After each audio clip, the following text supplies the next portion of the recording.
kinahanglan kag kahayag na may mulamdag sa imong unahuna. Ug tungod niini, natawag kini nga atong tulumanon nga nag-uluhan. Kini ang akong suliran. Kini ang akong suliran. Mga minugbog duwa nga matapos lang sa usa ka hugna. Mga kinutlog gikan sa mga suwat sa mga minahal namong tigpaminaw. Busa kung aduna kamoy suliran nga naggumon karon sa inyong galamhan. Suwata ka na ug ipadala ning atong tulumanon. Kini ang akong suliran. Aron kabuhatan ka na og duwa sa kahanginan ug pagatambagan sa mga bulawan ng hunahuna. Kini ang akong suliran. Kini ang akong suliran. Sinumat ni Teresa Tirul Soria, ubos sa direksyon ni Ingrid Miss Iver Tudaso. Dalit kaninyo sa RMN Drama.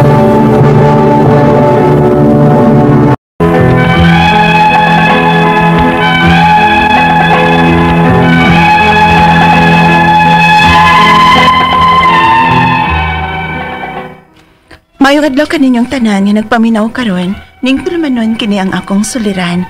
Ilabi na kaninyo Dr. Rene Obra o Attorney Elaine Batan. Ingon man sa mga artista nga maghatag og kinabuhi ning akong suwat suliran. Tawgalan ko og Ella, 38 anyos, minyo ug may usa ka anak, taga Toledo City, Cebu. Punto legal kining akong suliran. Aron inyong hisabtan, ingon ini ang mga panghita ko.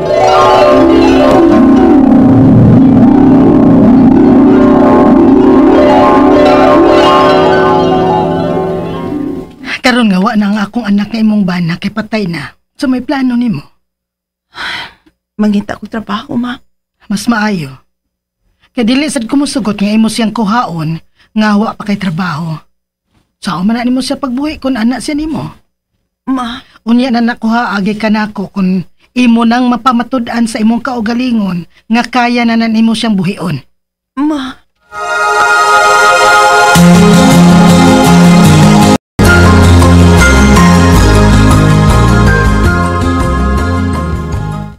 Kasalbayis pa na rin mong ugangan, eh. Tinood man sa day. Dili pa na ako kayang buhion ang akong anak. Tungod kayo ako'y trabaho. Maglisod pa ko. Ay, uy, na ako gi-apply ng trabaho para sa gawas sa Saudi. Basig interesado ka. Ha? Adto sa gawas? Oo. Kung naanaw niya ka dito, sigurado nga mas dako gigag kitaon dito compare din sa tong nasod. Ilabi na kay parehas ng duha nga kutubra sa high school. Pero, kana ha kung kaya nimo. Day.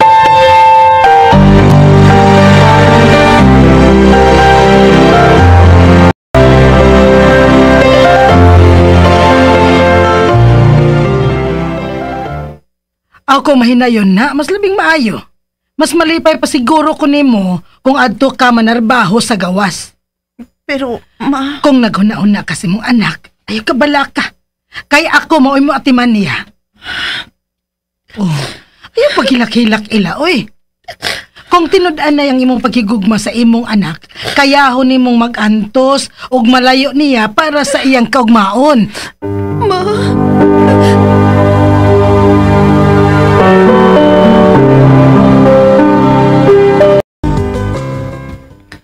Salamat, Ginoo. Wala ko nimo lisod-lisod, ah. Nagkatrabaho gyud din taon ko dinhi sa gawas sa nasod. Og makasuporta na gyud din taon ko sa panginahanglan sa akong anak. Bisag sakit na lang na ako. Nga dili ko makatiman niya. Pero antuso na kong kamingaw tungod og alang sa iyang kaugmaon. Buhaton ko ang tanan para nimo, anak.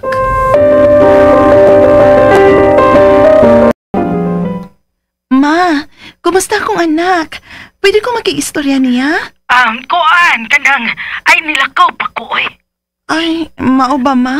Ilaon niya na panawag, bigay niya ako sa gawas. Manawag raw niya ko nimo kung moabot ng kusbahay. Sige, ma, magpaabot ko, ha? Naon sa man ka, mura man kag na ay gipaabot nga tawag. Ganihara mga tumiingon ng akong ugangan, day. Nga manawag ko no siya na ako inigabot niya sa bahay aron magkaistorya min sa akong anak. Pero hangtod ron, wa pa man gihapon. Ay, paita na imo kahimtang day, eh. Karang imo ugangan ba, giladyo kay nagpatasan. Mura man hinong kanya, ikuha ag katungod sa imong anak, nga imo man ang anak. Day, Ako pa ni mo, no? Total patay naman imong bana. Pwede naman ka magbinyo og balik. Pangita dinig imong kaminyuan nga naay kaya. Aron pohon kung makaulit na kag binas, kuhaon nimo imong anak gikas imong ugangan. Ug ipanawong niya nga kaya na nimong buhion ang imong anak. Day.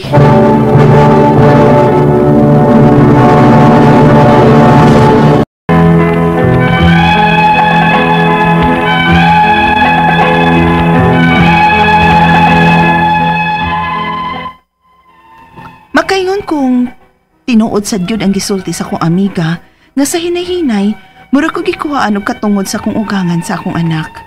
Usahay, makahuna-huna pod baya ako sa iyang gisulti nga mangita ko kaminyoan dinhi sa gawas sa nasod nga kana gyung naay kaya. Pero sa laing bahin, nagampo sab ko nga kun ugaling naaman, unta kanang panggaon ko ug dawaton lakip ang akong anak. Hangtod nga milabay ang duha ka tuig ug na ako'y naila-ila nga Arabo. Buutan, nagkarelasyon gid mi. Ug sa wa magdugay, nagpakasal mi. Unya. Nagkadugay kong nagtrabaho din sa kawas. Mas naka-feel kong layo na gid ang papati sa kong anak nako. Pila na kaadlaw nga sige ko panawag sa kong ukangan. Pero dili gid ko niya tubakon. Dili ni mahimo. Suguon akong manghod nga lalaki nga ipaadto na akong ukangan aron ipasusing kahimtang sa akong anak. Nabalakan na kay ko niya.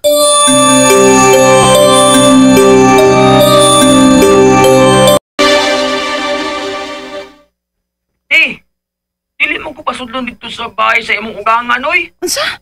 Ano man ko na dong? Dili na kuno tang magsamog pa sa batat ni. Kay iya ko ning anak. Unsa?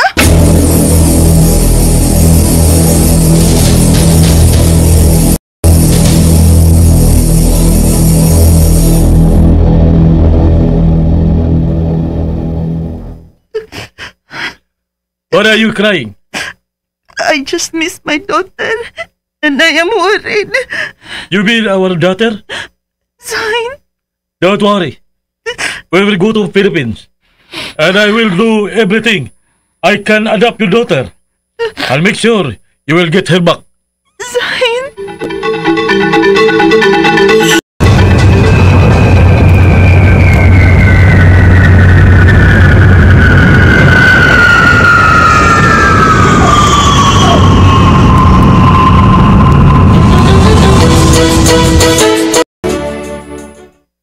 Kuhaon na kong akong anak. Dili nimo si anak. Ako na siyang anak. Unsa? Ma! Ako mo itinuod niyang inahan busa sa musugot kag sa dili. Kuhaon ko gyud ang akong anak. Sige, gikas nimo. suwaye! Suwaye! Kaya magkagubot kita. Wa ko mahadlok nimo! Mas labaw nang ako mahadlok nimo. Kung saon na nagpakahilom na ko karon buhaton ako ang tanan ma. Aron i-fight ang akong katungod sa akong anak. Magmagahi ka? Sige! Sa korte na lang ta makabot.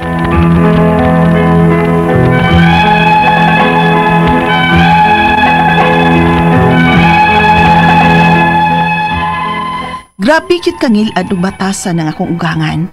Gustohon man ako nga kuhaon ng akong anak pinagi sa pwersa, pero dili ko makahimo, tungod kay dili ko gusto nga mahimong ngilad sa akong anak. Ang akong mga pangutana, mao kining mosunod.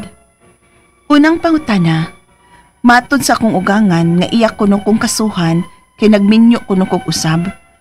Dili ba day pwede nga patay naman ang akong bana? Ikaduhang pangutana, dili gud niya ihatag ang ako anak. Kay matod niya, pila daw katuig nga wa ko magpakita sa akong anak.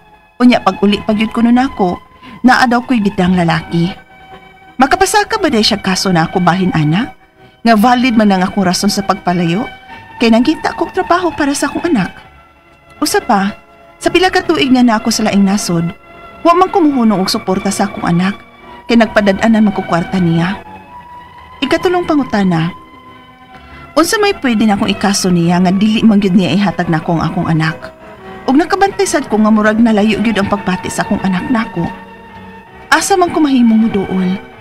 Ikaupat og katapusan, mo'y gusto sa akong bana nga i-adapt niya ang akong anak. Unsa may proseso ana, ug unsa may mga papeles nga kinahanglanon. Mataod-taoran ba ang pagproseso ni ana? Palihog, tabangi ug tambagi ko. Kini ang akong suliran, Ella. Maayong adlaw mga suking tigpaminaw, kini si Attorney Elaine Bathan ug ako karon ang muhatag ninyo og tambag tubag solusyon. Kalinawan sa inyong mga pangutana, mga problema na may punto legal, personal, mga behavioral, emotional nga mga pangutana, mga problema nato dinha. Ayaw na mo pagduha-duha, ipadala dayon ang inyong suwat sa suliran_612@yahoo.com or sa ato ang Facebook account nga kini ang Akong Suliran official writers page. Pwede sad atong ipadala sa 3rd floor Jose R. Martinez Building, Osmeña Boulevard, Cebu City. Lain-lain klase-klaseng pamaagi kung unsaon nyo pagpadala ang inyong mga suwat ug mga suliran diri namo. Ang importante kompleto ang mga hinungdan, sinugdanan anang inyong mga pangutana ug mga problema ay mong pagduha-duha ipadadayon na guys ha. Greetings sa tanan natong mga likers ug followers sa Elaine Tantengco Bathan sa ako ang Facebook account. No, ilabi na kani ako ang mga top fans. Greetings ninyo din ha guys kang Beverly Padua de Los Reyes. Good morning Ma'am Elaine. Nagpost man ko nga karma will play its card of you. Karma will play its card if you play with someone's heart. Tinuod man di ba magbinuang ka no na magabaan gyud ka mo na niingon siya ang iyang comment dito guys is good morning Ma'am Elaine, para sa akin karma real feel ko sa mga tao. Gumawa sa akin ng masakit pero ni minsan di ako nag-isip na gumanti. Sakto yun. Dahil may Diyos sa langit na siyang magtatanggol sa akin. Have a nice day attorney. Someday magkita tayo. True. Og nito bagpod. Si Prosper Riavwe. Success is a personal decision. If you ignore an opportunity, unsa man eh. No? Lain-lain yun. Si Alex Zamora Sr. Si Bunny Angel Quijada, greetings ni mutanan din ha, no? Unya kaning usahay magkuan ato gyud ning di gyud ni pwede ka na mag-comment din ha ato ning basahon gyud nga dili pwede nga dili nato basahon guys, no kay need gyud ni nato. And then kay i-acknowledge, no? Ay belated happy birthday di ay kang Jaja Bahadya din ha sa Camotes Island. Hello. Kinsa pa man ni ato ang i-greet deribe.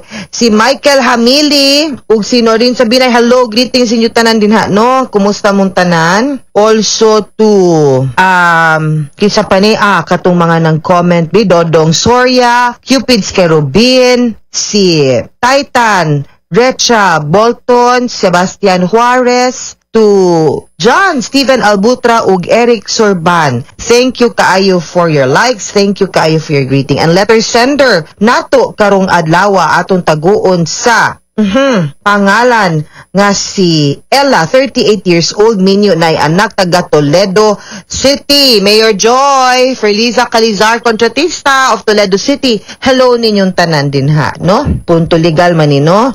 Ang atuang mga pangutana mo ni iyahang mga pangutana kay kabahin manis iyahang ugangan unya kabahin pud sa kusudyas iyang anak. So matod kuno siyang ugangan nga iya kuno siyang kasuhan kay nagminyo daw siyag usab. Dili ba di ay pwede nga patay naman ang iyahang bana. Ang kanang kasal ang forever ana till death do us part na, meaning to say in na imamatayng usa aw nahuman ang ato ang kaminyo on, no? And we go back to being single, and being single means nga of course pwede gud ka maminyo. So di ka pwedeng makiha kay naminyo kaglain kana kung patay na ang imuhang kapikas. Pero dakong buhi pa o kana makiha ka. Unya minyo mo wa mo na anal kay the only way to break marriage two ways. Magpaanal ka or by death. Kamatayon kung namatay ang usa, wala na alangan man pong ma-forever ka. Nga wa naman ang imuhang kapikas, no? So dili ka angay maguol kay di man ka makiha. Sayop gapataka la naghulga ang imuhang ugangan inday Ella ha. Ikaduhang pangutana, dili gyud niya ihatag akong anak kay matud niya pila daw ka tuig nga wala ko magpakita sa akong anak. Unya pag uli pagyud nako naa na daw ko'y gidalang lalaki. Makapasaka ba di ay siya kaso nako bahin anak nga valid man akong rason sa pagpalayo kay nangita man kog trabaho para sa akong anak. Usa pa pila ka tuig na kuslaing nasod wala man ko nihunong og suporta sa akong anak kay nagpadad-an man kog kwarta niya. Okay, with all the more reason nga naa kay katungod sa imuhang anak, tungod kay number 1 ikay inahan, ikaduha wa nimo giabandonar ang imuhang anak, Ikatulo, di man na permanent ang imong pag-intrigo nila, valid imuhang rason tinuod kay nanrabaho ka. Ang sunod, no, ikatulo, single man ka, di man ka angay mag-uol kay namatay man ang imuhang bana, no, imuhang pares. So dili na siya reason nga himuo nga gamiton niya, pwede niyang gamiton nga di niya ihatag ang bata ngadto nimo, ha? Ikatulong pangot kay ang custody gud sa bata, no, ang naay katungod ang ginikanan gyud. Maski pag unsaon natong bali-bali mag-unag yun ang ginikanan, unless for really compelling reason nga di gyud makaayo para sa bata nga adto siya sa iyang mama o sa iyang papa, no, dinha kana kuhaag katungod ang ginikanan. Pero og walay kaning inani nga rason, wala gyud, anha gyud na nimo.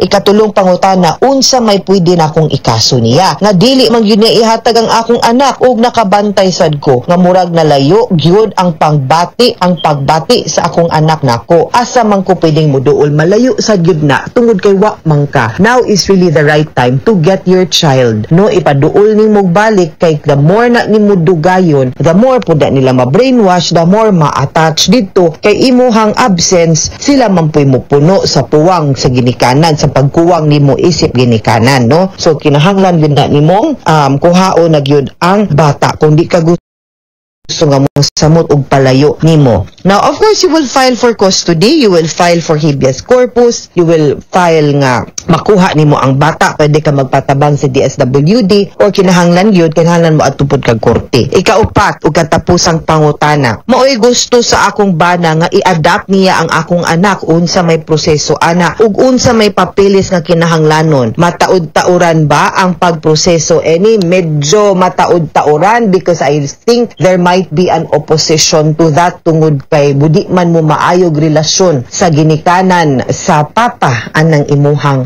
anak ug sa imuhang bata, labi na kung menor de edad, naay dakong possibility nga kinahanglanon pud ang pagkonsente sa side pud sa papa, no, maski pag nipanaw na. Now, ang good news is kanong mga panahon na di na ta kinahanglan og korte, administrative proceeding na lang ang atuang adoption, pero kinahanglan gyud gihapon ta mo agi sa saktong proseso para makuha gyud og ma-adapt gyud. No, swerte kang anang imuhang bana karon nga buot mga mahan anang imuhang bata. Pero swerte pug ka kay naa pud siya'y mga lolo ug lula sa side sa iyahang papa nga naghigugma pud niya. So balansihan na siya kay basin niya nga mauna lang pud nay kagubtan, no, unya mahati or matorn pud ang bata, no, kay basin pud mo oppose sila kana nga di nila ihatag, although naakay katungod sa bata, posible dako na kong pagtuo nga posible nga basin di sad nila itugot nga mawagtangan na gid sila permanently og katungod, no, sa bata, no, basin lang.